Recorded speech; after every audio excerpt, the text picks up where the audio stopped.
I heard the most insane story the other day. Listen, there was once this famous pilot named Lawrence Sperry.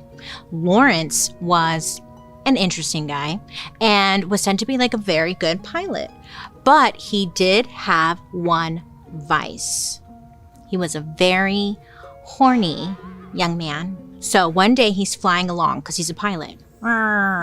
Summer day. Lawrence turns around and he sees a very attractive young woman on the plane. They lock eyes, they're flirting, things are getting a little hot and heavy. But Lawrence, he can't really do anything about it because he's flying the plane. So he thinks to himself, wouldn't it be nice if this plane could fly itself?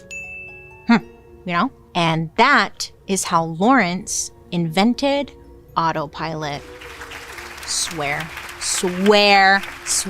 Now, allegedly, Lawrence would use autopilot to step away from flying and have sexual relations with women on the plane. Swear. And apparently, he is the one that actually started the Mile High Club. Swear.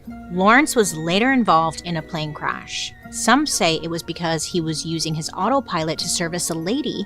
Others say it was because something to do with the weather. But either way, the plane crashed. Well, once the media got word of this, they went wild. And Lawrence became kind of a joke. And maybe because of that, he kind of gets forgotten for inventing autopilot.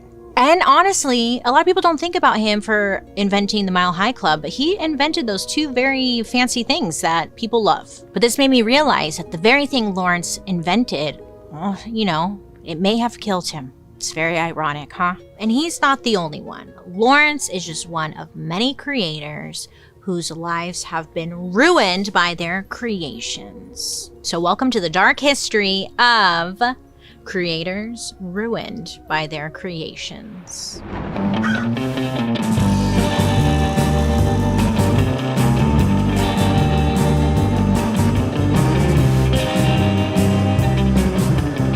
Hi friends, I hope you're having a wonderful day today. My name is Bailey Sarian, and I'd like to welcome you to my podcast, Dark History. Hi. Look, history doesn't have to be boring. It might be tragic, sometimes it's happy, but either way, it's our dark history. Before we get into it, don't forget to like and subscribe because I'm here for you every week, posting new content, and let me know what you think down in the comment section. But I will shut up and let's get into it.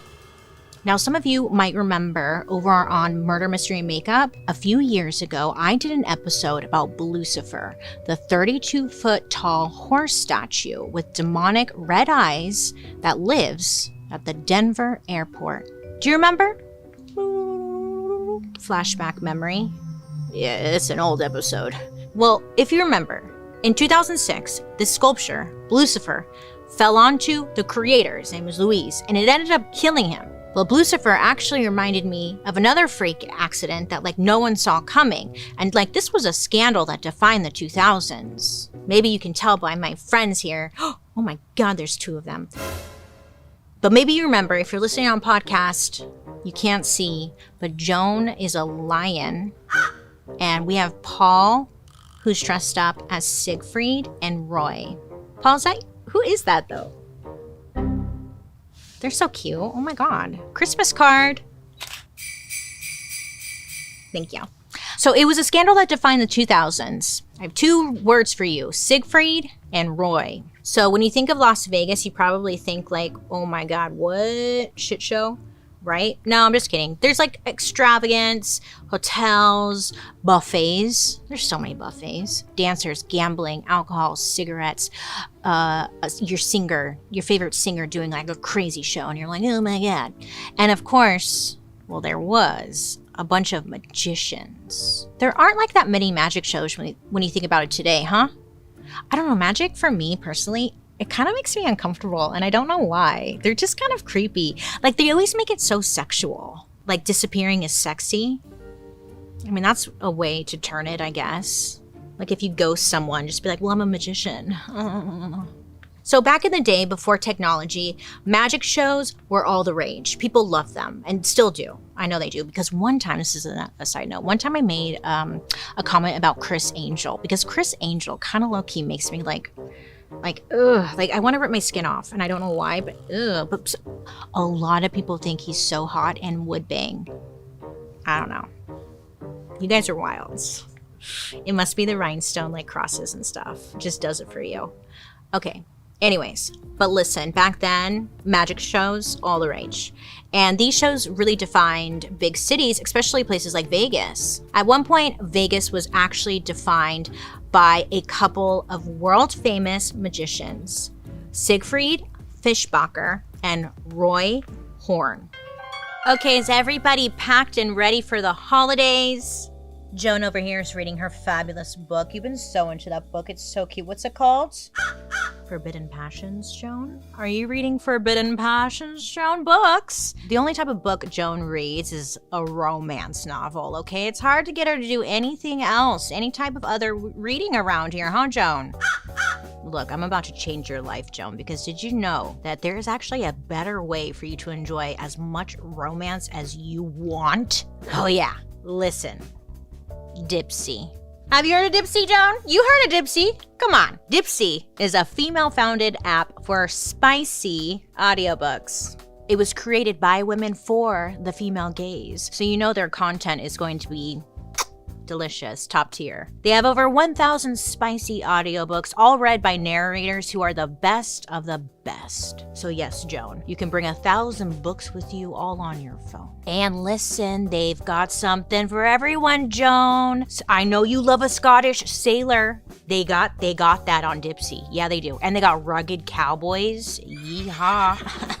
Plus everything in between. And there are a ton of different genres to choose from. So if you like some kind of historical little lover fantasy, or maybe just like a romantasy, they've got it all. So you can like mix it up whenever you want. So if you're getting a little bored, maybe skip on over to like historical, and then you can hop and skip right over to a sailor. You know, it's fun. So much to choose from. Plus, on top of that, there are new chapters released every week, so there's always something new to get into. So trust me, with a pair of headphones and the voice of some sexy fae royalty, anywhere you go this holiday season, it's gonna get you there pretty wet, pretty wild.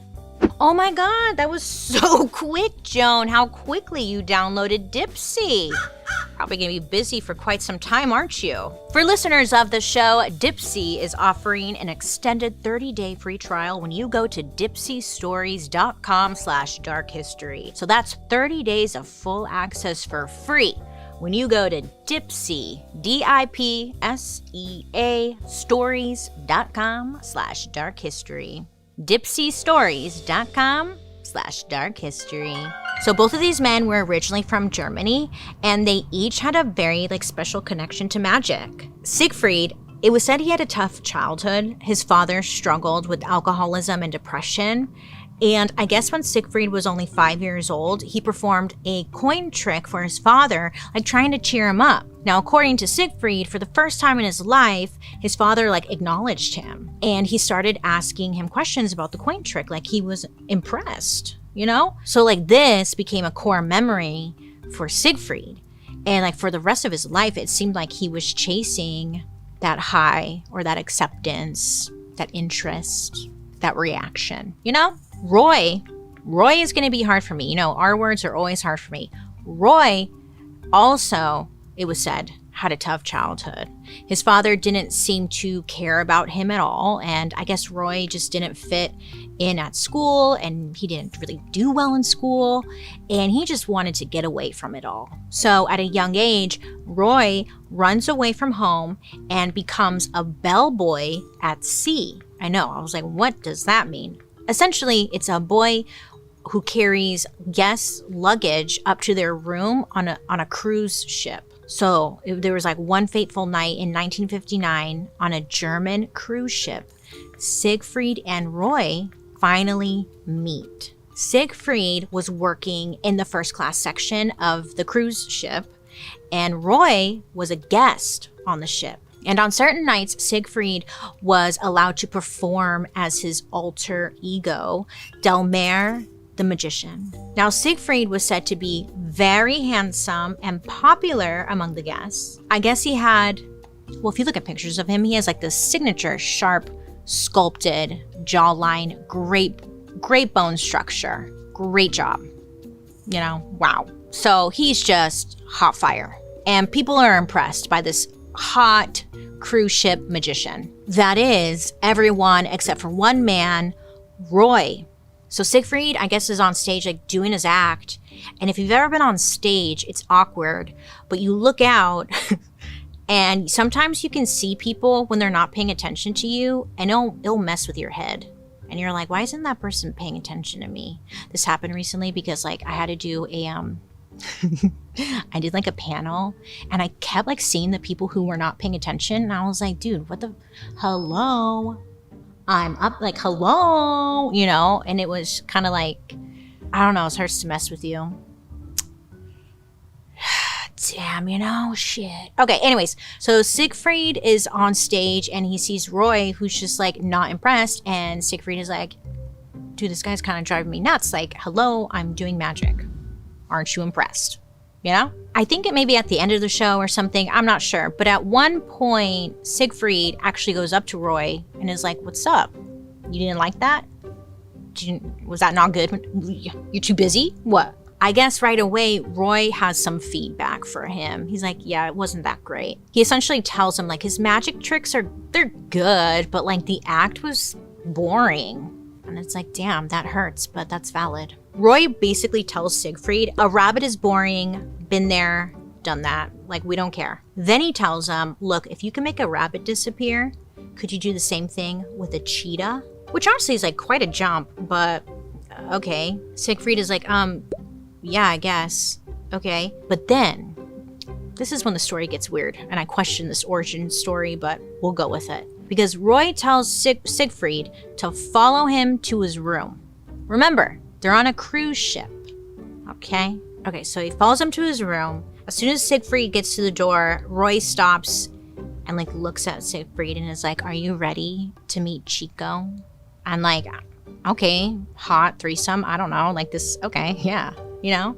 He's like, show me Chico. What is Chico? I want to know. Well, then Roy swings open the door to his cruise ship room, and inside was a giant 100-pound cheetah named Chico.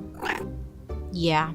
Again, this is where I'm like, what? No one has any idea how Chico got on this ship. Why is Chico on this cruise? We don't know. I don't know.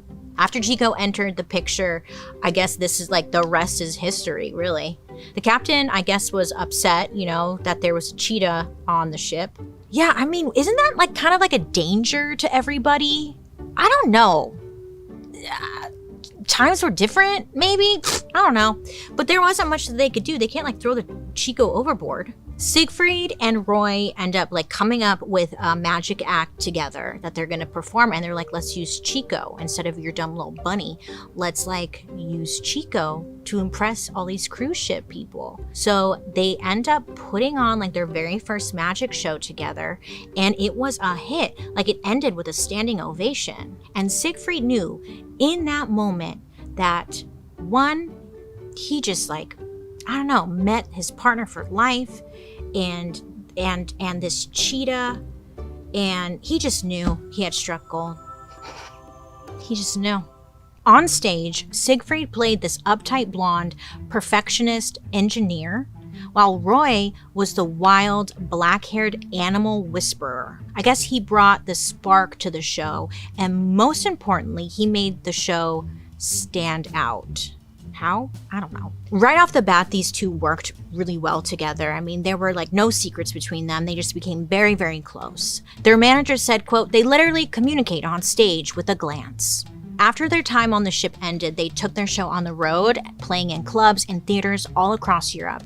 And their act was full of like classic tricks, like someone getting into a box, disappearing, and then showing up again. Whoa. So, like, yes, their show wasn't much different than the other magic shows out there, but Chico the Cheetah elevated it to a whole new level. So Siegfried and Roy ended up selling out everywhere they went. All of their shows were sold out. Now, Roy was so good with Chico, it was like second nature to him. I still don't know why he had them in the first place. Well, this is what I heard. Apparently, Roy had worked at a zoo and he was like around animals all of his life. So he said that he had like training on how to handle these animals. But I still couldn't find out why he had it with him on a cruise ship. I still don't know. Roy, I guess, trusted his animals, and he never thought he would have anything to worry about. But at the end of the day, they're wild animals, and it was going to lead to a very, very unfortunate event. All right, the holiday party is tomorrow. I've got the decorations done. The entertainment, Paul, check. Paula's handling the entertainment, and then that just leaves the food, right? Who's gonna handle the food? Joan? I know we've had this discussion, but signature cocktails are not a meal, sweetie. Only on Sundays. But you guys are lucky because I have Hexclad's cookware. Now I can actually throw together a holiday party's worth of food, all thanks to Hexclad's innovative design. It combines the best of all cooking worlds. So I have the ease of nonstick, plus the durability of cast iron, and the versatility of stainless steel. So make Hexclad your newest family tradition. For a very limited time, you can shop Hexclad's biggest sale of the year and save up to 42% off. Yeah, 42% off. Just go to hexclad.com/darkhistory. Get the best deals of the year and support our show at Hexclad, HEXCLAD.com/darkhistory. Personally, I love Hexclad's 6-piece set. It's a perfect starter bundle so you can try 6 of their most popular pots and pans. And these pans will change your cooking game. I feel like I'm constantly throwing out pans that are allegedly nonstick. But with Hexclad, there's no more sticking, burning, or uneven cooking. I don't know how they did it, but they did. And they're perfect for everyone. From experienced chefs to someone hosting the family for the first time, Hexclad can give anyone confidence in the kitchen. They're even easy to clean, which would be great news to the rest of the family since they'll be doing the dishes. So whether you're treating yourself or looking for that perfect gift, now's the time to snag the cookware that everyone's talking about. For a very limited time only, our listeners can shop Hexclad's biggest sale of the year for up to 42% off with our exclusive link. Just head to hexclad.com/darkhistory to unlock their best deals of the year. Support our show and check them out at Hexclad, HEXCLAD.com/darkhistory. Bon appetit! Let's eat with Hexclad's revolutionary cookware. Happy cooking and happy holidays. Siegfried and Roy's successful run in Europe caught the attention of an American talent agent. After a show, the agent approaches the pair and offers them a life-changing job in America. He tells them that there's this new hotel opening up called the Tropicana. The Tropicana was hosting this variety show, and they wanted Siegfried and Roy to join the act. And the best part, this new hotel was going to be in Las Vegas. Oh yeah, lights, bling, fashion, feathers, fire. I don't know, cool. Well, Siegfried and Roy knew this was like a huge opportunity, so they agreed. They were like, okay, let's do it. And in 1967, they traveled to America for the very first time. Now, at this time, it's a big gamble because before this point, most Vegas shows were old school singers or dance shows. So magic and tigers, I don't know. America was a little different from Europe. There were almost no big magic shows, let alone ones with animals. So no one was sure how audiences would react. In the show, Siegfried and Roy, they're part of a really long lineup. They were the 14th act in this, again, big show. So not the stars. But it was pretty clear from the start that the audience really loved them. They loved their act and they loved Chico. They loved this whole live animal situation. It was wild. So the two keep doing their show, and throughout the 1970s, they developed their show into something even more and more spectacular. They even come up with their own catchphrase, Sarmoti. It stands for Siegfried and Roy, Masters of the Impossible. It was kind of like their abracadabra. They'd be like, Sarmoti, or Marto, I already forget what the catchphrase is, but it becomes very, very popular. They even recorded an entire album with music from their show. Honestly, I listened to the album the other day, and it's a vibe. Like, you want to be in like a bedroom that is like 80s themed with like a dry martini, cigarette, glass tables, lion rugs. You just gotta listen to it. You gotta listen to it. It's something. Maybe your hair's wrapped up in like a towel because you just got out of your pool, you know? And you got like some pink lipstick on and like some cute glasses and you're smoking a cigarette inside while you're vacuuming. It's the vibe it's giving. I liked it. Anywho, by the 1980s, the two of them aren't just part of an act. They were now headliners. They moved to a new hotel and they get their very own show called Beyond Belief. Yeah. And by this point, they're really the talk of the town. Like, if you go to Vegas and you don't get a ticket to see Siegfried and Roy, what was the point of going? Honestly, like, that's why you went to Vegas, really. I mean, there are big names that saw their show. Sylvester Stallone, Dolly Parton, Robin Williams, Barbara Streisand. I'm having a stroke. What? They all came to see them. Even Michael Jackson was a really big fan. He wrote a song called Mind is the Magic, and he let the guys use it. That was like their song for them. Don't talk to me. You've done nothing for me, Joan. Well, you're a lion, so you can't really write me a song. You two, back there. Make some magic, goddammit. One of you disappear. Okay, great. Wow. By 1983, Chico had to retire. Now, Chico was just Roy's pet. And so Roy began adopting more tigers and cheetahs. He even adopted some extremely rare white tigers from India. I know.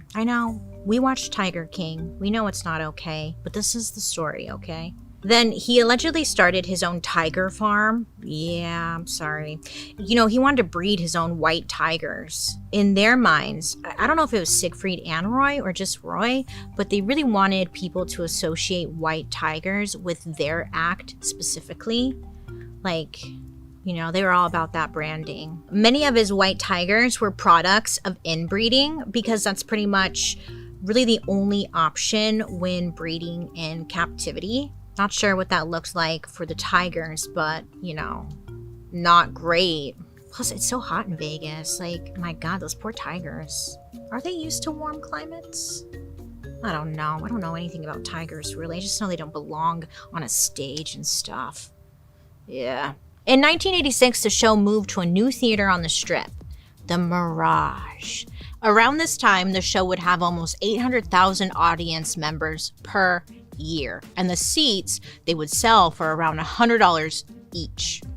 Do the math. Beep bop boop bop boop boop. I don't know. I'm not good at math. But the hotel's profits grew by nearly $40 million each year just because of their show. Icons, legends. Wow, they changed the game. We can hate on it all day because, you know, they played with live animals and whatnot, but, you know, I think they kind of like made Vegas interesting. I don't know what I'm talking about.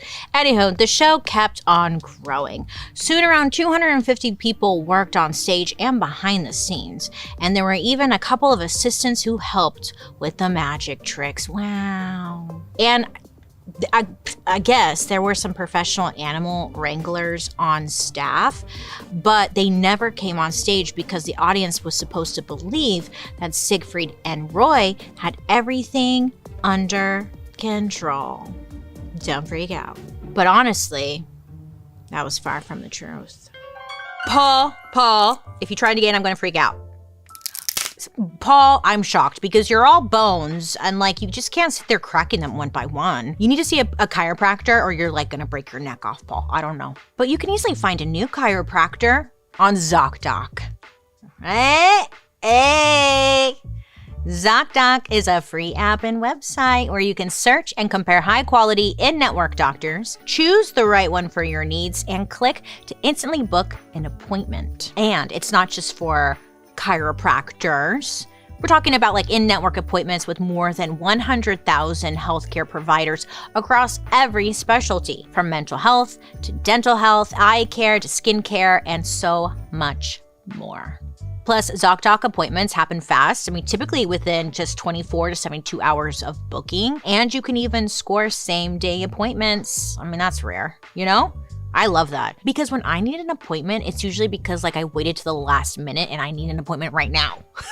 You know what I'm saying? But don't worry, Paul. I already got you an appointment for tomorrow. So look, stop breaking your bones and we'll just go see a professional.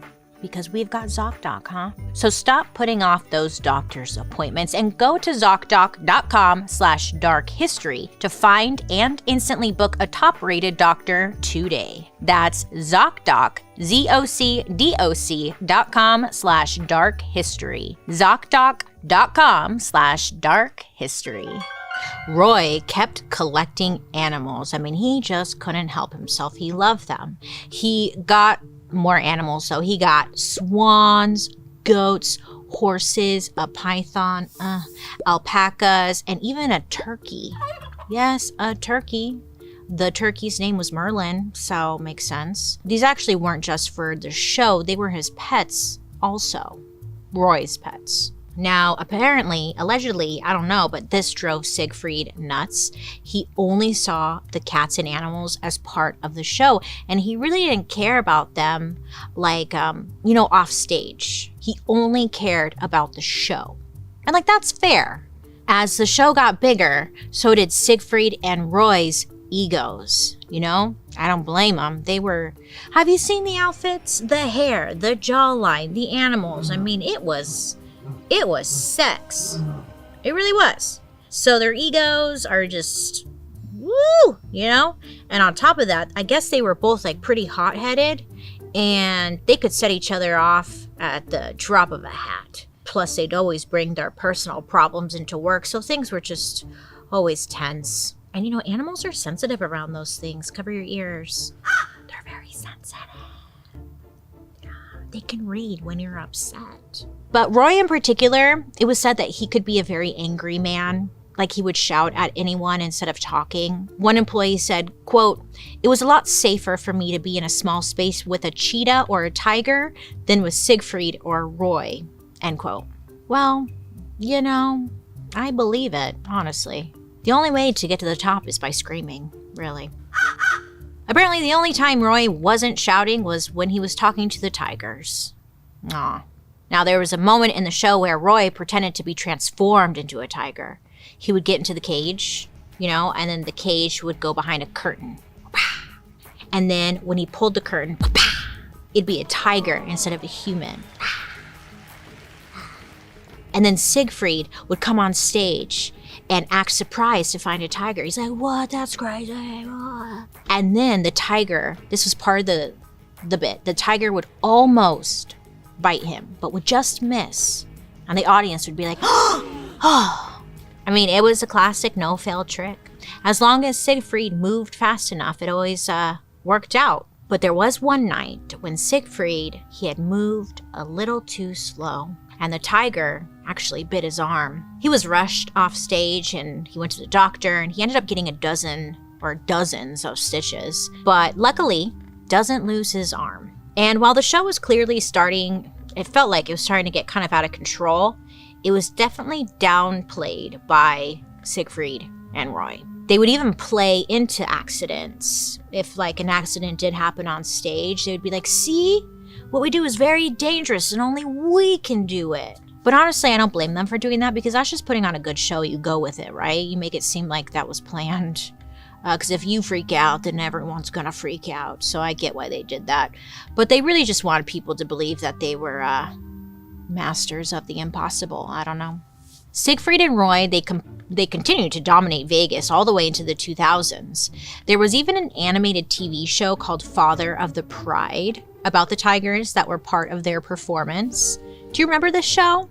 I had a vague memory of this, and I feel like maybe I'm making it up, but I'm pretty sure I remember it. Good for them. It's kind of hard to understand just how famous these two and their tigers were. Icons, I'm telling you, icons. But then, all that changed one night. I love these two. They look so good. You guys look so good. I think you should dress like this all the time. And Paul, whoever your friend is, I don't know, we just met. What's his name? Robert? Oh, that's cute. You guys are very cute together. Again, I wish I was part of this costume idea. You guys always come up with the cutest costumes, and I just get left out. I mean, what could I be? I could have been the turkey. If you would just include me, I could be part of the show. It's not fair. You guys get all the cuteness. Just loving this. Can't get over it. Okay, back to the show, huh? October 3rd, 2003. The house was packed. Everyone's excited to see Siegfried and Roy's show that evening. They get to a section called the rapport. This part of the show is very low-key. It's supposed to be a moment where everyone in the audience gets to relax for a few minutes, reset, and get ready for like their next big trick. Now, during this time, Roy brings out a tiger named Manticore. Oh yeah, Manticore. He would tell the audience to give Manticore a big round of applause. And he would tell the audience every single night, he was like, it's Manticore's very first show. Everyone, applause. And the audience is like, oh my God, it's Manticore's first show. Ah! And they're like going crazy. It wasn't his first show. It was his first show every single night. You know? It was like his 2000th show. But who cares? Anything to put on a good show. Manticore. So Roy and the tiger, they go on stage together. They sit down and Roy would just like, I guess, talk to the tiger. He'd ask questions and hold the microphone to its mouth. He'd be like, how's your day, Manticore? Wow. And then I guess like Manticore would actually growl or meow into the microphone. And, you know, as an audience member, you're like, oh my God, living. How's it going, Manticore? Manticore, tell us, what's your favorite color? Manticore, who is your celebrity crush right now? Then Roy gets up and like the tiger also gets up and puts his paws on Roy's shoulder. You know, like they're slow dancing. Yeah.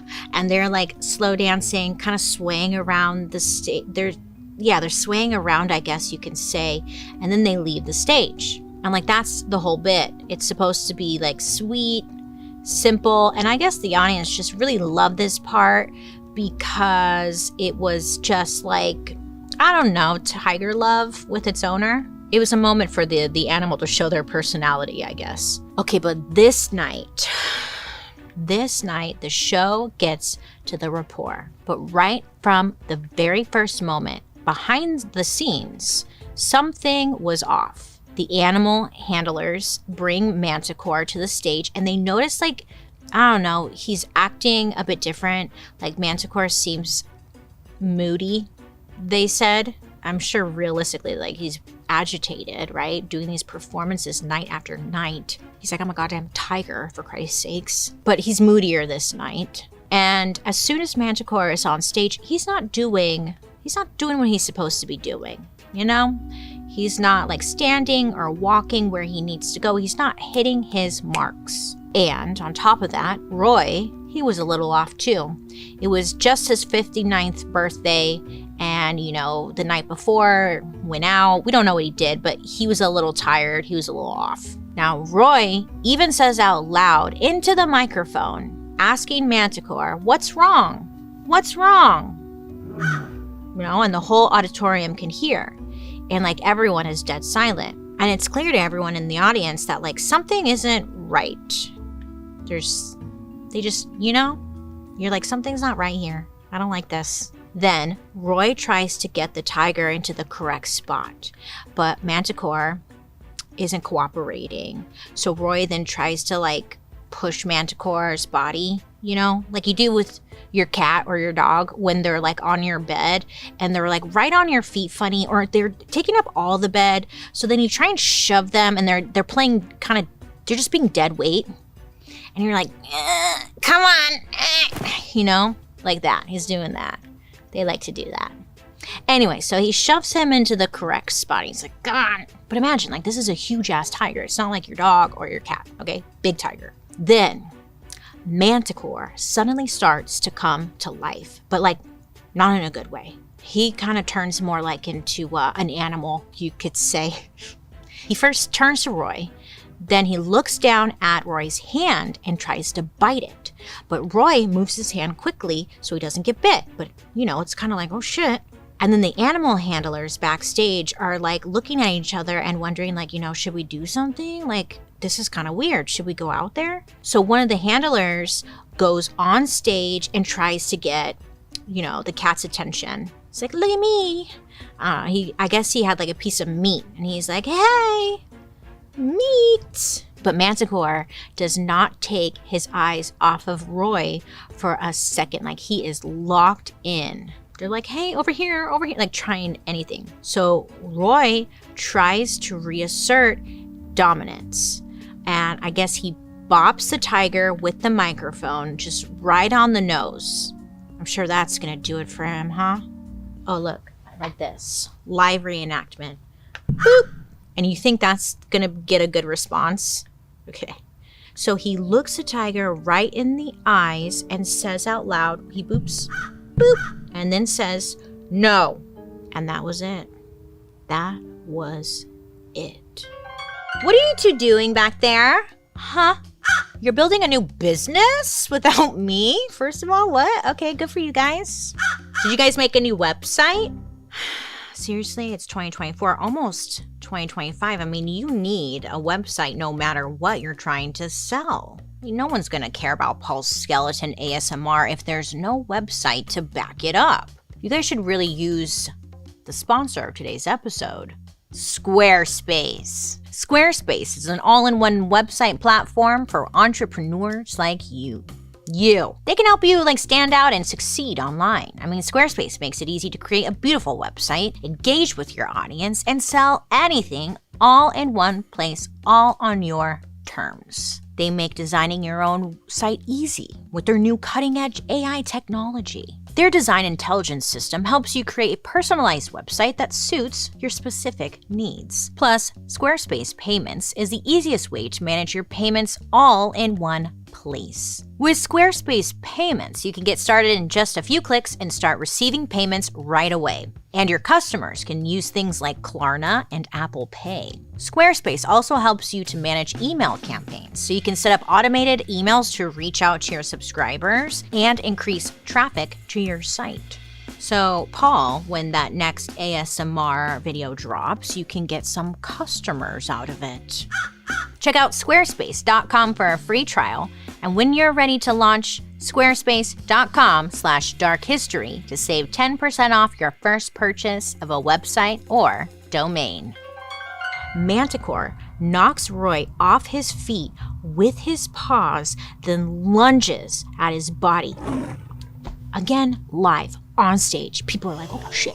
Manticore was over 400 pounds. So once he's on you, I mean, good luck. Good luck. Manticore goes straight for Roy's neck. Blood starts going everywhere, just gushing. It's... Oh man. Are you gonna attack me? Oh my god, did I boop your eye off? Oh my god, Joan, I think I booped your eye off. I booped Joan's eye off. That's okay. Oh no, I didn't. Okay, sorry. I didn't boop her eye off. Okay. Manticore has Roy by the neck, so he can like barely scream, you know? I was like, damn, what a show. Could you imagine being in the audience? You're like, damn, okay, like this is it. Oh shit, we're gonna watch someone die on the stage. Like, what do you do? I don't know. But once he does manage to scream, which he does, the sound gets picked up by the microphone and it's just amplified throughout the stage. The audience is horrified. Everyone is screaming. Wah! It's a lot. It's a lot. Now, I don't know if some audience people are getting up and leaving at this point. I would assume people are probably starting to move. But I that's just what I'm imagining. I'm not sure. I'm sure though. But Manticore then, you know, has Roy by the neck, starts dragging Roy's body off the stage. And I mean, it looked like Roy was like a rag doll. And as soon as the tiger gets off stage, everyone backstage is now, trying to hit Manticore or bribe him with food, anything, because he would not let Roy go. Okay. Someone on the staff was brave enough to grab Manticore's tail, which at least stopped him from walking away with Roy, but still, he would not let go.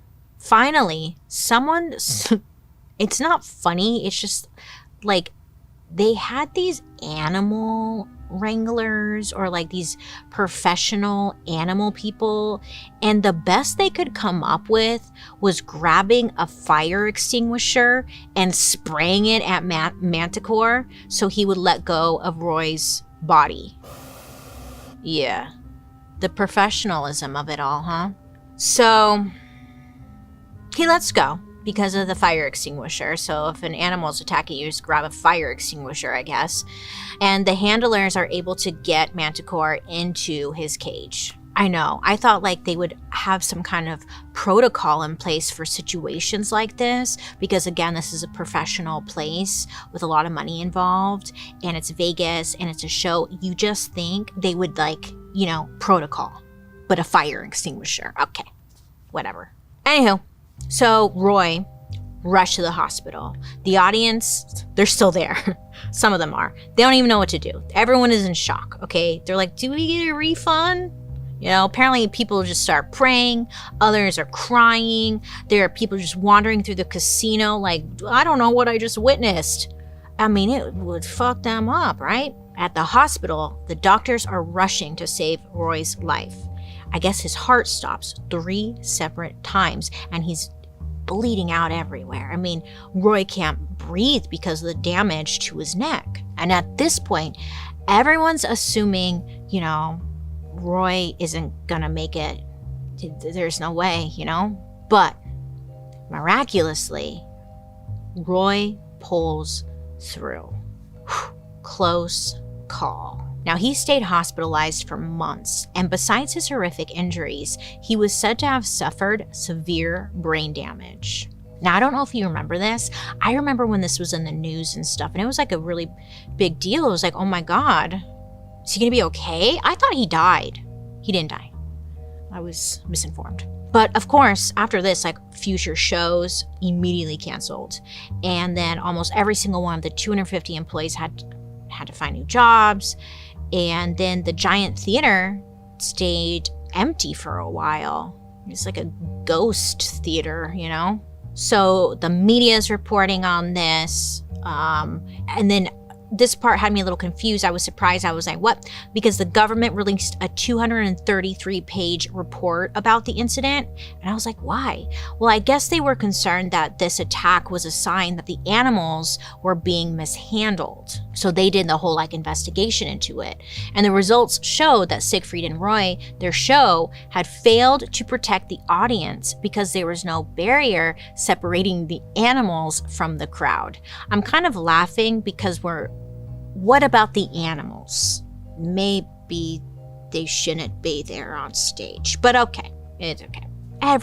People refused to believe that the tiger would turn on Roy after all of Roy's experience, There were conspiracy theories flying around saying that the attack was due to foul play. Others were saying, that Manticore had been distracted by an audience member.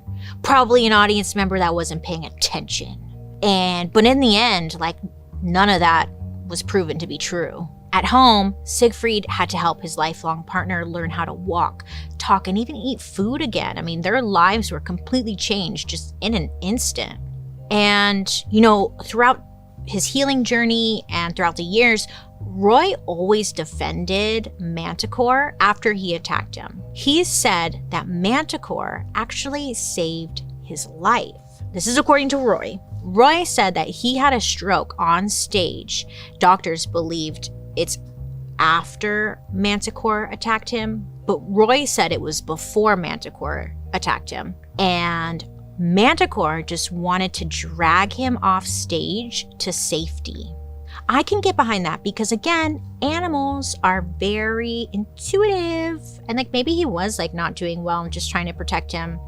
I don't know. From that moment on, they never really appeared in public. Apparently, they gave one last magic performance a few years later for charity. It was like a very small show in comparison to like their Vegas days. But the two of them just stayed in Vegas with their animals for the rest of their lives. Sadly, in 2020, Roy caught COVID and died. And then later that year, Siegfried discovered too late that he had cancer. Oh, I know. In 2021, he died in a matter of months, just like less than a year after Roy. Siegfried and Roy are iconic, but you just can't get around the fact that this horrible accident never would have happened to Roy if he hadn't started training and breeding tigers to begin with. You know, magic shows still today are pretty popular. I know. I'm really like hesitating to say that because I'm like, really, Bailey? Are they? Yeah, I mean, when you look it up, Vegas has over like 14 headliners for magic shows alone. No animals, but still 14 headliners for magic shows. Magicians. There you go. That's the word. So I don't think magic's going anywhere, but I definitely think using animals, I think we're more aware now as time has gone on that, you know, we shouldn't be doing that shit, huh? Yeah. I don't know though. If it's a turkey, is that okay? Because like they're smaller, you know? I can understand the tigers because like, no, don't do that. But like the turkey, like what if the turkey is like in the cage and then like you do the little like, disappeared, you know? Would you feel bad then? Let me know down below. I'm not saying they should do it. I'm just wondering, like, is it case by case with animals?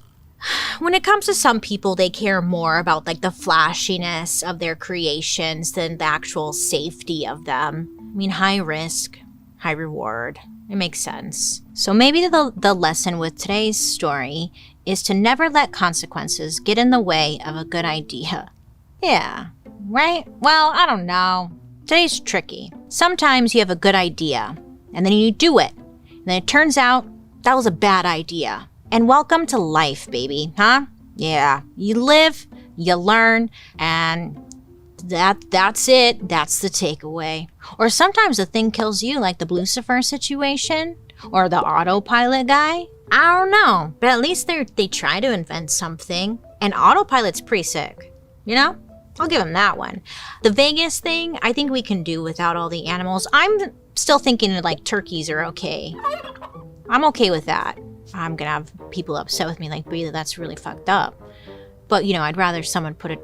I just feel like magicians still use bunnies, don't they? Isn't that kind of mean? Okay, let me not get off track here. What I'm saying is, that's life. Cue Frank Sinatra, that's life. I wish we could. That's life, you know. Speaking of never letting consequences get in the way of your vision, next episode, guess who we're going to be talking about? You're never going to guess. I know, it's like Christmas. And here we are talking about a little man who was crazy and killed a lot of people. I'll give you 2 seconds to guess. That was a good guess. Yeah. Did you hear her? No? Okay. This man's horrific actions were felt all over the world, and even Hitler was inspired by this psychopath. And no, it's not Stalin. Join us next week when we dive into the dark history of Benito Mussolini. Yeah, it was my idea. Sorry. I know. I was curious. I wanted to know. I've always heard about Mussolini, but I didn't know anything about him. So I was like, I need to do a story on Mussolini because, you know, what's up? What's up with that guy? And I found out. So tune in next week, okay? Great. Well, friends, thanks for hanging out with me today. Did you know you can actually join me over on my YouTube where you can watch these episodes on Thursday after the podcast airs, and you can see what my co-hosts dress as, because they always come in cute costumes. Oh, and while you're there, you can also catch my murder mystery and makeup. That's right. And you can subscribe because I'm here for you all the time. I'm here weekly, all the time. Always got something to say. Now let's read a couple of comments that you guys have left me. Yeah? Issy. 8679 left me a comment saying, "You've been my comfort person for so many years now. I fall asleep to your vids, watching them while I'm cleaning, getting ready, walking around. You're awesome." You see, that is so sweet. Thank you so much. Yeah, that really means a lot, because I've said this before and I'll say it again. Like, a lot of the times I'm just sitting here in a room and like talking to a camera and I'm like, is anyone like watching or listening? Like, is anyone, I don't know. And also, I kind of like that people fall asleep to my videos. Like, I'm glad that I can bring some kind of comfort, soothingness, I guess. Like, safe. I make you feel safe enough to fall asleep. And that means a lot.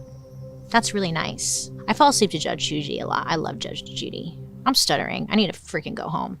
Anyways, thank you for the love. It really means a lot. I hope you keep hanging out. I appreciate you. Thank you. DN2328. Sorry if I said your name wrong. I'm trying to figure it out. I really am. I feel so sad Paul had died again, but to see him at the window made me spit my wine out. Yeah, we did. We had a little funeral for Paul, but Paul's like, he's dead, but is he? Paul actually lived a lot of people's fantasies. He showed up to his own funeral to see who was crying and who wasn't. I don't blame him. Good for him. And now he found a partner in the afterlife. I'm really happy for him. He's really thriving. Yeah, he's doing great. I'm glad he can make you giggle a little bit. I love that. Princess Jania 9037 left me an episode suggestion. I love you and your work. You should look into doing the dark history of casinos. I feel like that would be very interesting. Princess, you're onto something here. I've been looking into this and I've been kind of like Googling and goggling some things. And yeah, I think we're gonna do an episode on Vegas. I think so. Do you think that's okay? That's kind of the same thing, right? Gambling, money, booze, what else? Feather hats. Stay on the lookout. Thank you for the suggestion. I'm always looking for dark history or murder mystery suggestions, so keep them coming. I love you guys for watching and engaging. If you didn't know, Dark History is an Audio Boom original. And I'm your host, Bailey Sarian. Hope you have a good rest of your day. I'll be talking to you soon. Goodbye.